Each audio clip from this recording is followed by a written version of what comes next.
Hey, everybody, welcome back to the podcast. You're listening to the longest running superhero role playing game on earth. I'm your host, the Game Master. And as of me recording this, today is Monday, the 8th of December, 2025. And yesterday, I went to a Comic Con that was out of state because Peter Cullen was there. And if I had to list all the celebrities that I hope to meet, he's number one, right? I've said it before on my podcast. So a lot of the guys who've been following me for a long time have already heard this, but I know we've picked up a bunch of new listeners since I said it last, and which is great, by the way. Thank you to everybody who's been supporting me. Thank you to everybody that's joining now. You guys are awesome. But for anyone who hadn't heard me say it, just I won't get into all the gory details, but my life has not been a great life, right? And when I was a kid, like I didn't have a dad and so on and so forth. And so one of the only things that was really good in my childhood was coming home from school every day in the 80s, parking myself in front of the TV, and Transformers would come on, right? And I know a lot of people are going to give me a hard time about this, but it's just the truth. As a kid without a dad, there was something about Peter Cullen's voice that was just inherently fatherly, right? I gravitated to that more than any other cartoon, and I know Larry Kenny, he's a great guy, but like Lion-O didn't strike me as fatherly. Michael Bell, I met, he's a sweetheart. He was Duke on GI Joe. I love him, but he didn't make me feel that kind of vibe, right? But Peter Cullen sure did. And I remember some really bad times when I got bullied as a kid and I would come home from school literally like with a bloody nose and stuff like that. And there was this character on Transformers named Huffer.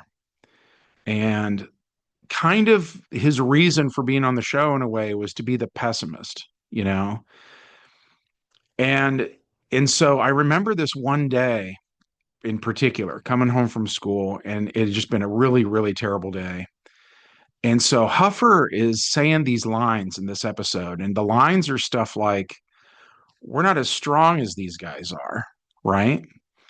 And that was true for me. I wasn't as strong as the guys that were holding me down and beating on me behind the gym or whatever, right? Get guys who were in high school when I was in elementary school, that sort of thing. Well, so that's how Huffer felt about the Decepticons. And then his lines would reflect that frustration. And because I myself was frustrated, it resonated with me, right? And I would relate to Huffer, or at the very least, I would relate to how he was feeling, how he would feel helpless or whatever. And then in response to his complaints, we would get Optimus Prime, right? Peter Cullen. And he would have these lines like, never give up, Huffer, hang in there. And just whatever he would say that was encouraging. As a kid, I kind of needed somebody saying that to me. And in my regular life, I didn't have that, right? Like, I was an only child of a single mom who was working a double shift every night. She would like leave before I went to school, and she was getting home after I was in bed. I didn't see her through the week at all, because she was trying to take care of me. But at any rate, so there was this void in my life, or whatever you want to call it, that Peter Cullen was that voice for me, right? So I have um so much inside of me for that man that I don't think I can express with words. And so I've wanted to meet him my whole life, and I've never met him. He doesn't come to my part of the country very often. My wife is in like really poor health. She's in a motorized wheelchair, It's hard to transport that places, and I'd feel bad going someplace without her. So travel is difficult for us, right? But this was about a 3 hour drive, a little over, maybe 3.5 hours, maybe. That was doable. So we all got up really early in the morning, still dark out, all that jazz. And we drove to Pittsburgh. And that was also kind of cool because I used to live in Pittsburgh for a little while. I went to the Art Institute of Pittsburgh back in the 90s. And when I was dating my wife, I would take her over to Pittsburgh every few months or, whatever. But once the kids were born, we never took the kids there. And so on this trip, it was the first time my kids got to see, where dad lived for a while and, stuff like that. So, so we get there and I had spoken to people at the convention online and on the phone. And everybody said that the doors opened at 10. So I was like, okay. So we literally rolled into the parking lot at 10 o'clock. It took us maybe 5 or 10 minutes to find a parking space. But we were there when I thought we were supposed to be there. And I noticed people were leaving like for the day. So that's the spot we ended up pulling into was when somebody else left for the day. And I thought, why are people leaving it when it's opening? Right. Well, because it didn't open. The people told me the wrong time. So when I walk into the convention, it's been going on for a while now. I have no idea how long. I go up to an employee and I said, I'm here to see Peter Cullen. And they're like, who? And I said, he's the voice of Optimus Prime. Oh, well, I don't know if he's here. I don't think he's at this convention. So they have to look up on some list of all these celebrities they have and they find his name and they're like, oh, he's over in section whatever, A1 or whatever, right? So they give me directions to that spot and I go there and it's the wrong place. So I look around and I find another guy with a lanyard and I tell him, hey, I'm looking for Peter Cullen. And he sends me like, oh, you want B2 or whatever it was, right? So I go there. Wrong spot again, right? So, oh, you want C3, and I go and at least I'm in the right general area now. And so I'm talking to this guy. I go up to him and I'm like, hey, I'm looking for Peter Cullen. He goes, oh yeah, you're in the right spot. But you're not seeing him today. And I was like, what do you mean? And he goes, well, we've got the normal line to see him, which filled up this morning. And then we've got the overflow here, and it's full. You are one over the overflow limit. And I forget what it is. They let 50 people in overflow or something like that. And I was like number 51.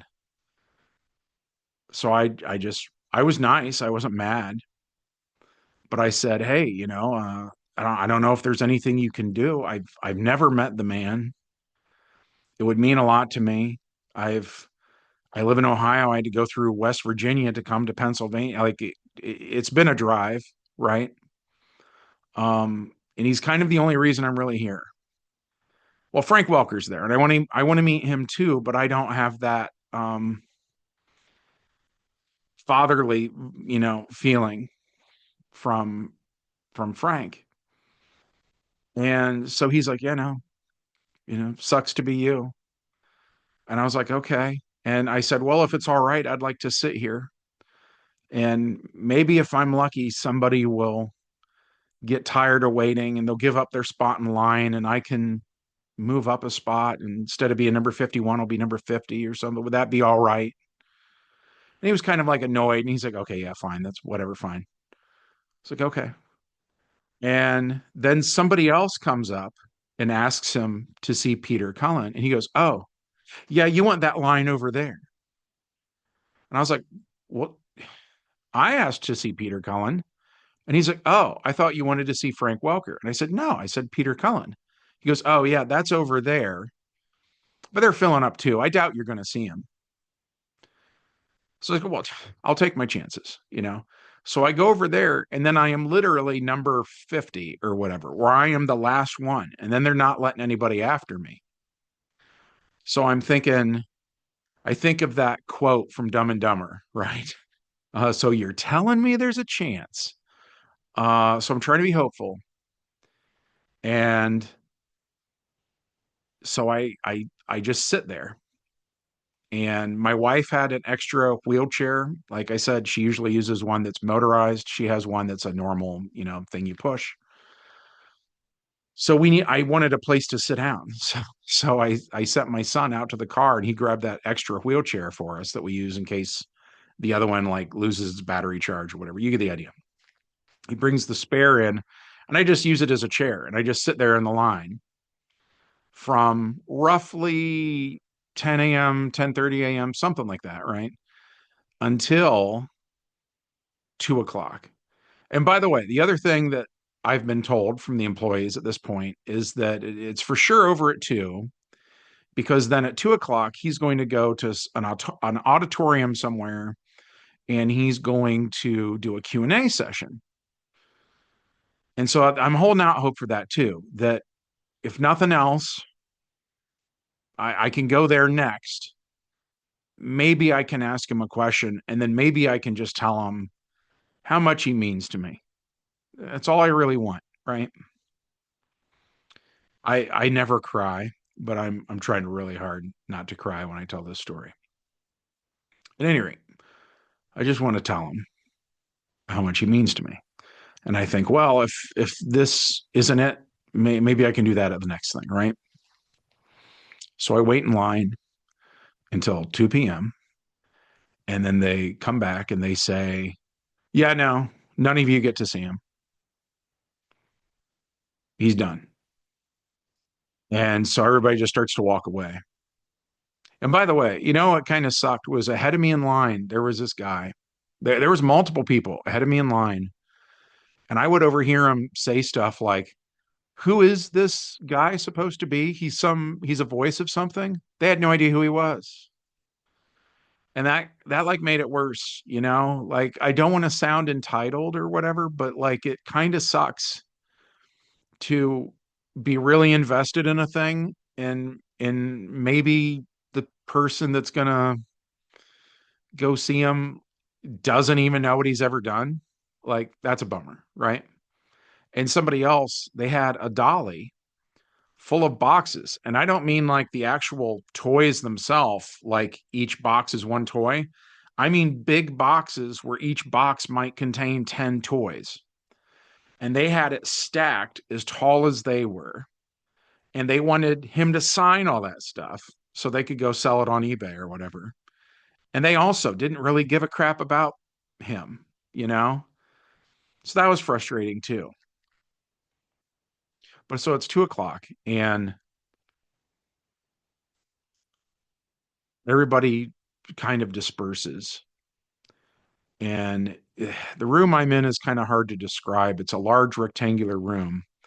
And in the very center of it is kind of this island made of like curtains. And from the opposite side, where I can't see, I hear applause. And there's an announcer or something, and he says something akin to put your hands together for Peter Cullen. Thank you so much, Mr. Cullen, for coming out today. And by the way, I know maybe I should have mentioned this earlier. Um, my wife makes dice bags. She has like a little side company kind of thing, and she makes dice bags by hand out of yarn and stuff. And she makes other things, craft stuff, you know what I mean? And so before the convention, I asked her, I said, are you able to make something? Because I noticed when we met Dan, who's the voice of Bumblebee, and Michael, who's the voice of Prowl, they had stuff that was near and dear to their heart. That some of it was like made of yarn and crocheted and stuff, and it was stuff that fans had given them. Um, and I said, is there any way you can make anything for Peter Cullen? And she's like, I'll see what I can come up with. So she knitted a Christmas ornament for him that's like Optimus Prime inside of a wreath. And it says 2025, like on the wreath. So we've got that. And so I decide, even if I can't meet the man, maybe security can just go hand him a gift. At the very least, it doesn't hurt to ask, right? So I start walking over in that direction and I'm trying to catch him before he leaves. So I'm walking kind of fast and I'm a big guy. I'm 6'4". So I'm like really heading for Peter Cullen. And interestingly enough, it wasn't the security that freaked out. It was fans saw me and kind of freaked out, which is weird because I was wearing this. Like I am literally dressed as Optimus Prime. I've got an Optimus Prime hoodie on, but they thought I was a threat.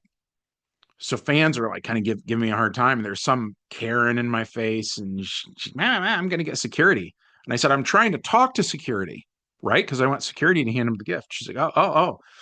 And so they kind of part like the Red Sea for me, which was cool. And I get up there and I can see him now. And I'm 20 feet away from him. And I go to ask the security guy. And honestly, my vibe that I got from the moment, maybe I'm wrong. I think the security guy thought I was going to be some kind of a problem that he actually had to deal with. So he like left, which is not generally how you want a security officer to behave, right? You don't abandon ship at the sign of trouble.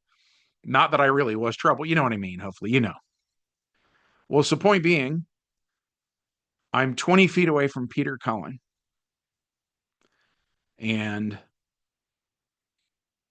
I don't know. I got to be really careful how I word this. Okay. Earlier this year, Frank Welker went to a convention somewhere. They do a lot of stuff together.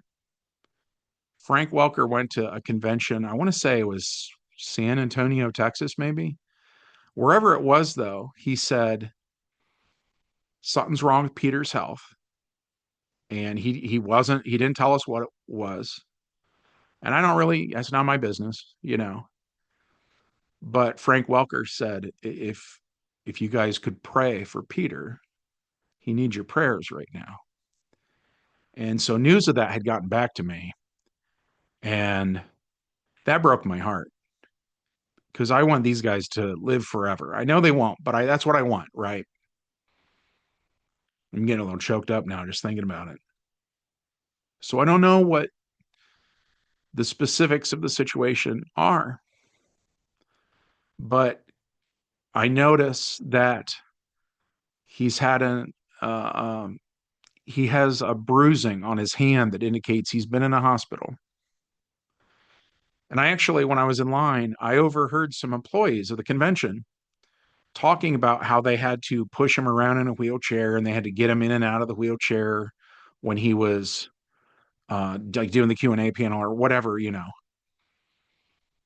I don't want to word it the wrong way. Like my wife's in a wheelchair. Obviously, I'm not trying to say that like it's a bad thing or whatever, right? It is what it is. But they were being really uncool. They had witnessed some medical problems that he had that they were gossiping about. And that really made me mad. Like you don't say that. Like it's stuff that he would not want getting out, I assure you, right? So that sucks. And so my understanding of the situation is they're just trying to get him through this door. And on the other side of the door is a wheelchair that they're trying to get him into. And just getting him, I don't know, 10 or 15 feet. He was a little bit up for where he was signing, just a couple feet off the ground and some kind of platform that the tables were on. They're just trying to get him down from there into this door, and they're having a really hard time doing it. And so he's getting ready to go out the door, and I'm looking around for anybody. I'm like, can you just give him a Christmas present? And they're, no, screw you. We're not. So he turns around. This is where I'm going to tear up. I'm going to try really hard not to. He turns around and he looks right at me. I don't know, 20 feet away or something. He looks right at me. And I don't know what look I had on my face at the time. But he saw, I think anyway, he saw the emotion in my face. And so I waved. Yeah, I put my hand out, and it was kind of like it was kind of like me saying, "Don't go." Um, but it was also kind of, "Hey, it's nice to finally see you," kind of a thing. Sorry, excuse me. So he tries to say one of his famous lines. He tries to say, Autobots transform and roll out. And I'm not really trying to do an impression, but he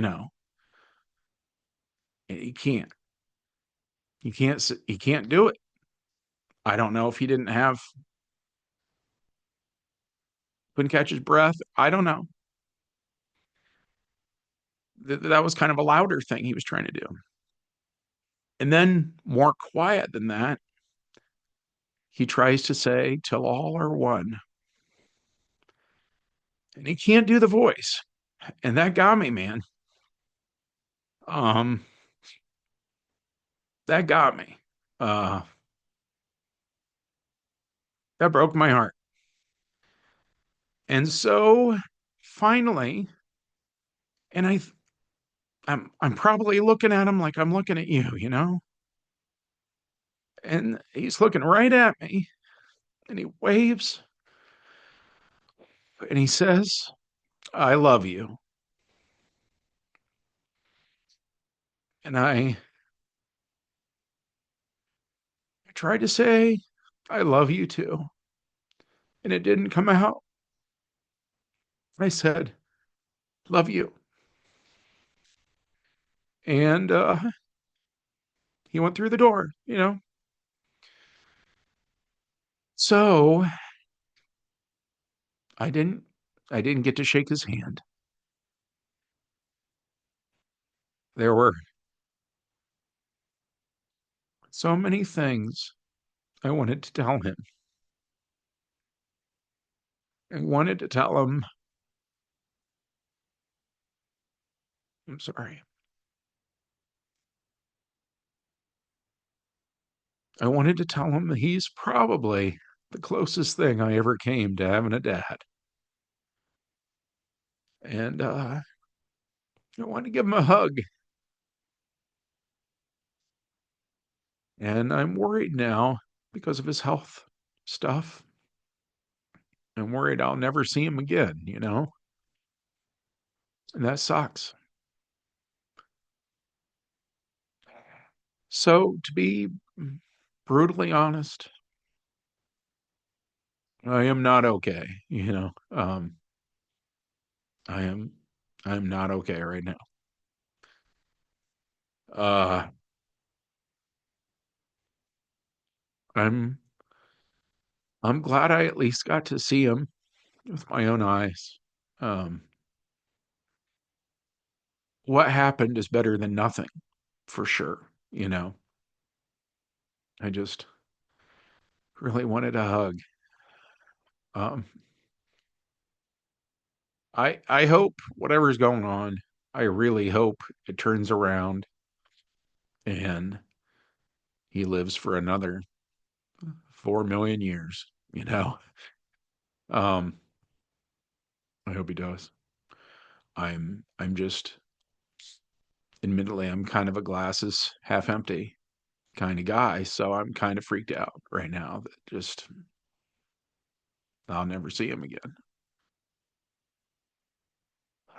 So, yeah, there was a couple of reasons I wanted to do this video. Obviously, this is not how I normally do videos, and I apologize for getting all weepy. I never do that. My kids complain that I'm so unemotional usually. I guess some things are the exception to the rule.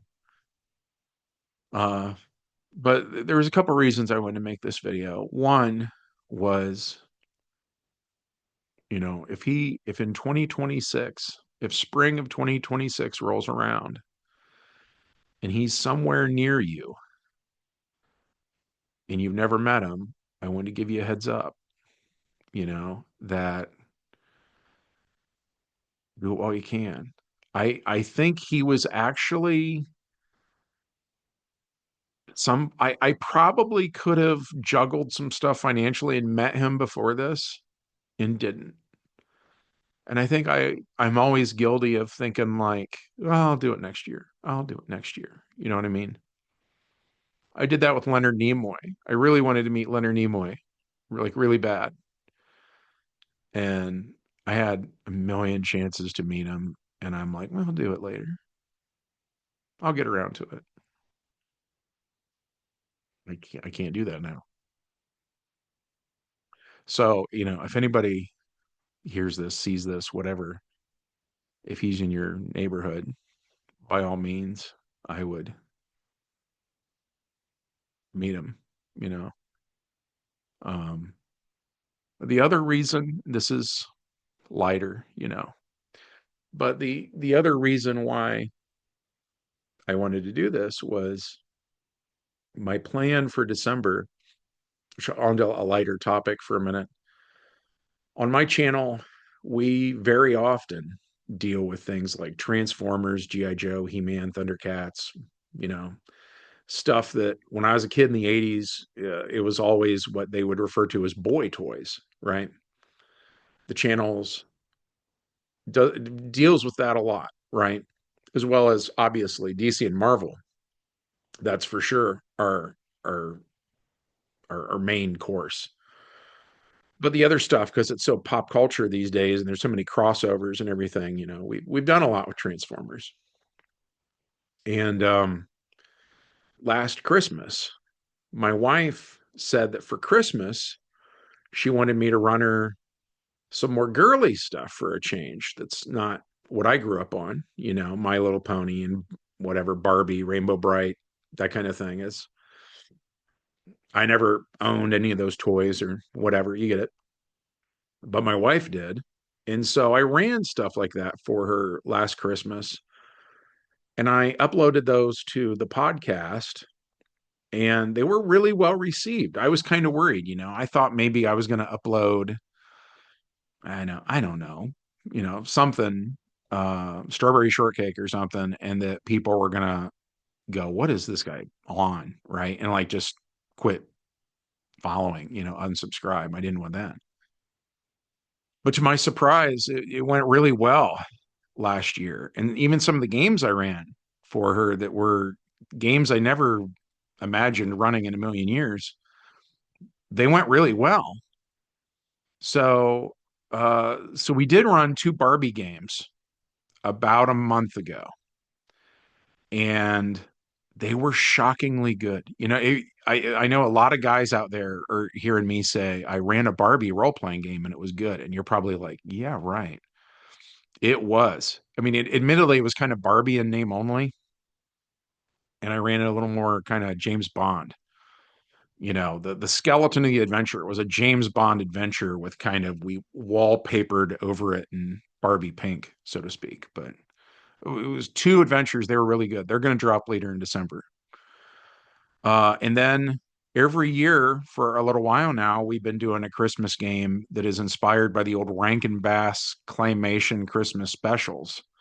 Stuff like Rudolph the Red-Nosed Reindeer and Frosty the Snowman and so on and so forth. So like we did a Frosty story, but he was like Frosty the Ice Golem, right? Like we kind of tried to make everything a little more serious. And at any rate, it's always gone really well. We did that this year, and I'll be honest, it was not so good. Like the Barbie stuff was more fun than that. So I thought Barbie was going to be bad and it was good. I thought the Christmas thing was going to be good, but it was kind of bad. So those are still coming down the pipe. And the claymation thing was going to drop the week of Christmas, but not on Christmas Day.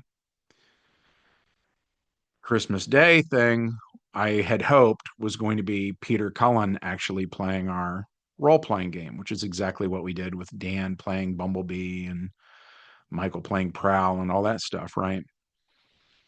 I had high hopes. that this was going to be like BotCon was, where I was going to get to spend a little time with them and, so on and so forth. And that wasn't the case. So I was going to have Frank play Megatron and ask him what he wanted to do. And then I was going to say, hey, this is what Frank's doing. How do you want to react? And, didn't happen. So I have no idea what I'm doing now for Christmas Day for the channel. I just wanted to touch base with you guys, let you know what's going on. Um, I've I've been struggling a lot with motivation. I've said before on the podcast, I have depression and I don't take anything for it at all. I've never found a kind of medicine that helps, you know. Um, everybody in my family has depression. My wife, my son, my daughter, everybody has depression. And the girls have good luck with medicine. Me and my son cannot find anything at all that helps. So that has an effect on like productivity and my ability to write an adventure and you know what I mean? And now the whole thing of Peter Cullen has just kind of um it took the wind out of my sails. Um I'm really worried about him and seeing him like you could tell he'd lost a lot of weight and stuff. I'm not trying to be uncool. I'm trying to come at this from a place of love. Uh, I do love that man, and he. It was scary to see him yesterday. So, um, it's been on my thoughts all day today. The sun is setting right now as we speak. I'm straight ahead of me as big bay windows that look out at the sunset. All day long, it's all I can think about is him, and I should be, you know, putting it in high gear, coming up with a game, running something Christmas themed to drop on the 25th, and I am on fumes. I have no idea what to do. Um, so I might take Christmas off. I might just for the 25th, I might just put up a thing that says Merry Christmas. I don't know. I don't know yet. I do have plans for New Year's. We have a lot of really big plans. Big is the operative term. Uh, but they're a little dark and it has a little bit to do with time, mostly dimensions, but a little bit of time. There's some time and space stuff that I thought the time aspect of it would make it a really good video for like New Year's Eve. Um, but yeah, I got nothing for Christmas now. We'll see between now and then if I can think of something. But yeah. As always, I like to touch base with you guys. I like to let you know what's going on, you know. Um, and this weekend, for a variety of reasons, was a big deal. So I'm gonna wrap it up. This probably is longer than I'd like it to be. Um, as always, I want to thank you guys for supporting the channel. You guys are awesome. I know I say it all the time, but I mean it. You really are. We have an awesome community here. When I go anywhere else on the internet and look at the comments section, they are always more negative than the comment section here on my channel. And so, yeah, you guys are great. Um, but yeah, from everybody here at the longest running superhero role playing game on earth, I hope you have a good one, and we'll see you in the next adventure. Bye.